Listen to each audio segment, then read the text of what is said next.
दो भक्तों की कहानी। एक गांव में दो मित्र रहते थे, रघु और केशव। रघु का व्यापार खूब चलता था। उसके पास बड़ा मकान, गाड़ी और हर सुख सुविधा थी। वह सुबह से शाम तक अपने काम में व्यस्त रहता। मंदिर जाने का, भगवान को याद करने का उसके पास समय ही नहीं था। अभी तो मैं जवान हूं, कमाने का समय है, वह कहता। बुढ़ापे में भजन पूजा कर लूंगा। केशव एक साधारण किसान था। उसके पास ज्यादा कुछ नहीं था, पर हर सुबह वह भगवान का नाम लेता, शाम को दिया जलाता, खेत पर जाते समय भजन गुनगुनाता।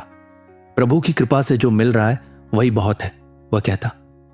एक दिन रघु के व्यापार में भारी घाटा हो गया। उसका एक बड़ा ग्राहक दिवालिया हो गया और लाखों रुपए डूब गए। रघु परेशान हो गया।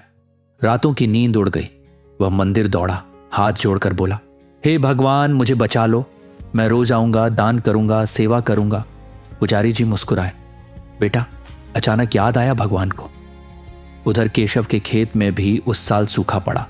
फसल कम हुई, पर वह रोज की तरह शांत था। सुबह उठकर भगवान को धन्यवाद देता। प्रभु, जो दिया वह बहुत है, आपकी मर्जी में ही भलाई है। समय बीता।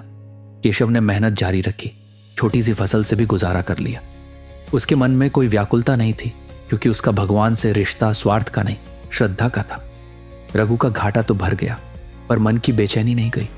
वह डरा रहता, कहीं फिर कोई मुसीबत ना आ जाए। मंदिर जाना उसने फिर छोड़ दिया, क्योंकि संकट टल गया था। एक दिन दोनों मित्र मिले।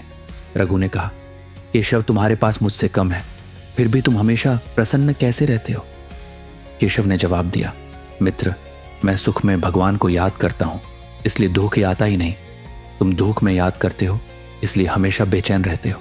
संत कबीर ठीक कहते हैं, सुख में सुमिरन करो तो दुख काहे को होए। जब हृदय में विश्वास हो तो हर परिस्थिति सहज लगती है। दुख में सुमिरन सब करे, सुख में करे न कोई।